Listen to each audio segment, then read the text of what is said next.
jechuudha. Gara funyaan keessanii aseenuudhaan boodatti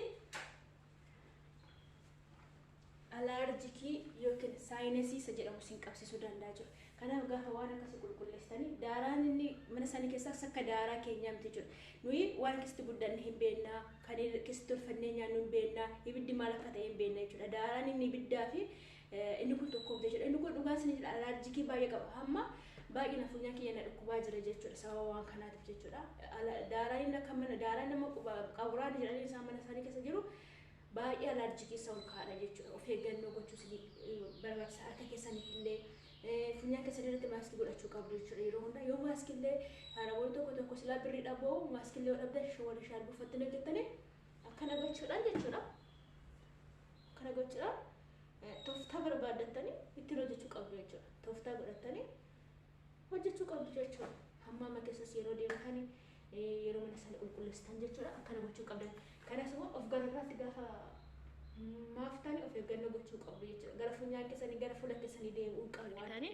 Asirra taa'u kana an akkana godhee fuula isaatti maaskii tolchee tanan hojii koo hojjedha jechuudha malee ana mistira koo namni takka hin ilaalu diraamaa hojjechaan oolaa hataan oolaa akkasitti hojjedha jechuudhaani bakka argitanii akkasitti maaskiitti hojjedhanii jechuudha. Isin garuu isa quban qabdanii daansii hojjechaa ooltu.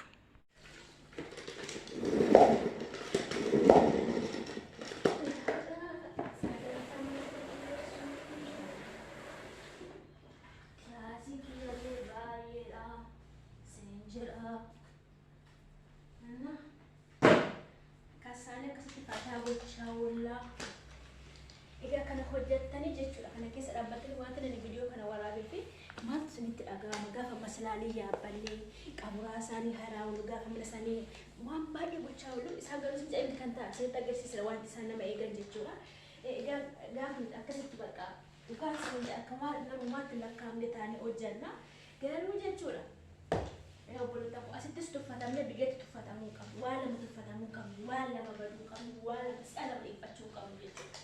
Bakka hingaa kanaafuu karooraan hojjedha gaafa hojjettanii waggaa 5 hojjedhee akkas ta'a waggaa 10 hojjedhe waggaa 2 keessatti karooraan yoo hojjette ta'uu dandeessa waan barbaade makiinaa bituu dandeessa laaftuu dandeessa waggaa 2 keessatti yoo tooftaa hojii beekte jechuudha. Waggaa 2 as teessee ganaa walitti qabdee waa tokko jechuudha as teessee sana kana gochuudha galtee biyya kee keessatti karaa nagaa utoo barri kee dhume gaa'ela dhaabbattee ilmoo deessee waan baay'ee gochaa jireenya kee fooyyeffachuu dandeessa. Tooftaa hojii baay'ee jira kan kana caalu jechuudha. Maali kunis mana kiraa keessaa kaffallu taaksii mana asirraa jennee fiduu tokkotti dhuftee waa tokko taate malee sanuma jechuudha. Kanaaf jireenyi sanuma asinis achinis fide. Karaa bitaas mirgaas yaabadu walgahii kooraalmaa jedha Oromoon. Asis hojjedhu biyyas hojjedhu qixuma jijjiiramni kee jechuudha. Asittis yoo tooftaan hojjette malee kisaaraa kee baay'ee eessuma koo akaakilee koo abaabilee koo obboleessa koo hiriyaa koo toltu asittis barri kee jechuudha. Achitis yoo of qabdee hojjechuu baate sanuma jechuudha. Kanaaf asittis biyyattis yoo of qabdee hojjette waa dhibba hojjechuu dandeessa guyyaa tokkotti jechuudha. Horsiisuu nagaduu waan baay'ee hojjechuu dandeessa. Kan garuu waa tokkitti isu kaleessa hareedhamu fakkeenyaaf kana jechuudha. Kaleessa dhiqeera yoo kana dhiqaan jira jechuudha. Kana guutummaa manaa jechuudha amma fooqii fixee fi jala kun jechuudha. Maaliif kaleessa narree hareera? Deessi maalis hojjechiisaa oolu jechuudha. Deessi maali? Lakkoofsa deddeebi'aa jira. Jireenyi sanuma kaleessuu kan qulqulleessaadha. Guyyaa qorichatti fuunfachaa ooltu rakkina sirraan gahaa jechuudha. Kanaaf biyya keenya keessatti obboloota akkuma asitti hafuura dhabnee hojjennu akkuma asitti baxabbaxamnee isaan jala sodaachaa hojjennu biyya keenya keessatti guyyaa hunda'uutu sa'aatii keenya guddaadha akka sa'aatii isaan akka sa'aatii haraawwatamte jechuudha. Sa'aatii qabna dhugaa isin jedha. Laala sanaan kan barisan kaanii mana barumsaa deeman jechuudha. Ni garuu guyyaatti weetii lama baranna jechuudha kan ganamaaf kan galgalaa. Amma keenya namni sa'aatii keenya bareedaa, qilleensi keenya bareedaa, biyyi keenya bareedaa. Kanaaf tokko amantii keenyaatiin immoo biyya keenya kadhachuu qabna. Biyyi keenya kadhaadhaan hin deebiti, araara waaqayyootiin hin deebiti. Kanaaf wanti biyya keenya irra caale waan takka illee hin jiru jechuudha. Wanti biyya keenya irra caale wanti haddasa godhu delivariin salphaa ijoollee gadi fuudha gandaarabaa kana keessa jechuudha.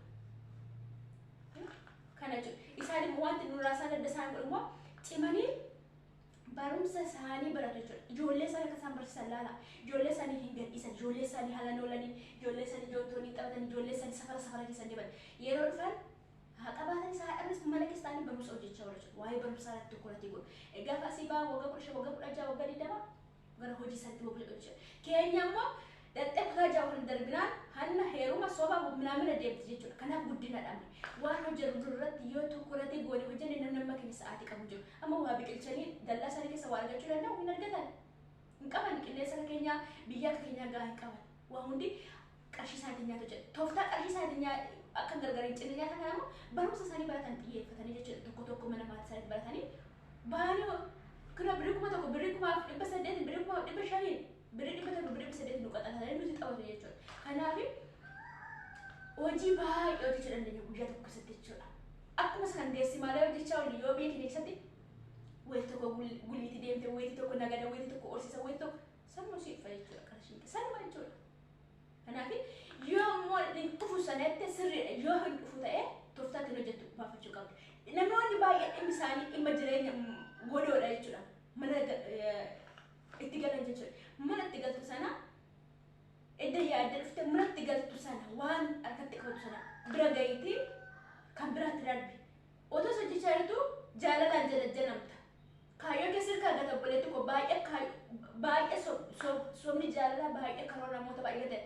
Dhiisi kootti hojii ana akkasii ta'anii mana kiraa fudhanii guyyaa 2 guyyaa 3 si faana bulanii kan baasanii gasii an baay'ee jira.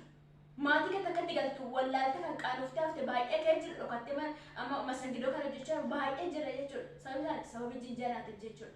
Jinjanaani miidhaa baay'ee qaba. Kanatti jaalatte hundi sin jaalatu. Gama maatii kan ittiin haadhamu waan dhumu sira qabeessaan haadhamu yoollee gargar bahuu dhufe karaa sira qabeessa gargar baatu jechuudha. Karaa nagaadhaan jechuudha. Garuu mucayyoo tokko mucayyoo kuweet irraa jinjanaan biyya galtee birrii baay'ee qabdi mucayyoo sun jechuudha. Nama beekamaatu wallaan kana dubbachaa ture. Birrii baay'ee qabdi jechuudha mucayyoon sun. Jinjanaa jala jettee nama karoora qabuudha.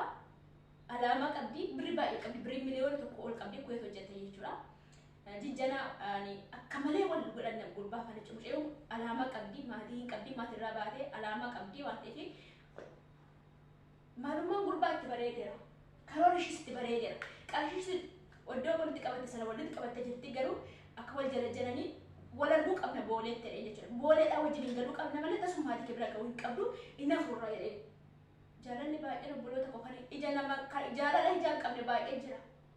Jaalala karoora qabne garuu ijas hin qabu. Innaa mucayyoo sun eeshettee isaa waliin galtee hoteela qabee heege jechuudha. Gagamaa dhiira gagamaa tokko abbaan koo dhiira obbolaan koo dhiira garuu obbolaan tokko dhiifama naa gola. Dhiira gagamaa dhiira ija hin qabne jechuudha. Akkas jedhee hoteela qabee fi eegee otoo hoteelaa yuun baasin otoo maatii isaa yuun barsiisin malee gara qarshiin kanatti hojjettee qarshii akkasiin qaban jenne achi lakki bara qarshiin na dhowwatanii na ari'anii kan hin bidammoo mi'aanan bitadhee hoteelatti gatee sokke jechuudha. Hoteela keessatti gatee sokke jechuudha. Edda faayidaaf si barbaada ta'e jaalalli faayidaan maal faayidaa qabare? Jaalalli faayidaaf si barbaadamu gaafa faayidaan dhume hin jibbamta jechuudha. Kanaaf baalda sinirra hin dheeressu laayik sheer godhaatii baay'ee isaa walitti himnee waan nuyi waliin gorsine yoo nuyi wal ilaallee hin cimne yoo nuyi waan gaarii hojjennee walitti agarsiifne eenyurraa baranna dhaloonni dhufu eenyurraa barata jechuudha. Waan gaarii hojjedha. Hiriyaan kee ishiin ollaa keetti dhuftee akka jijjiiramtu uffatte ollaa keessatti waan gaarii hojjedhu. Waan qabatamaa hojjedhu. Ishiinis akka dhufteesti badde ishiinis dhufteesti baduu qabdi. Ishiin iyyuu maal ofii godhe ishiin iyyuu maal hojjenne marti jedhanii isaanis baduu jechuudha. Yoo garuu waan gaarii hojjettee galte mashallah ekilee marwaan akkas hojjettanis deemee hojjedhe fatte ishiinis waa tokko dhaga'uu dandeessa. Akkasitti yoo guddanne malee wal quucarsinee jechuudha. Shigginyiin guddanne ta'an obboloota ta'u. Shigginyi baay'ee jira. Shigginyiin amma biyyoota arabaa keessatti kan suuraa fa'aa mana fa'aa suuraa horii fa'aa namaa fa'aa kan ittiin hojjetanii biqiloonni akkasii baay'ee isaanii hin guddatan jechuudha. Uumamni sadarkaa jechuudha quucamu jechuudha. Garuu bishaan dhuguu bokkaan aduun itti fa'aa garuu hin guddatan jechuudha. Achuma hin quucamu jechuudha. Manummaa isaanii quucaraadha jechuudha. Muka biraallee hin ilaalanii hin guddatan jechuudha. Kanaaf fakkeenya gaarii ta'aa isiniin jedha.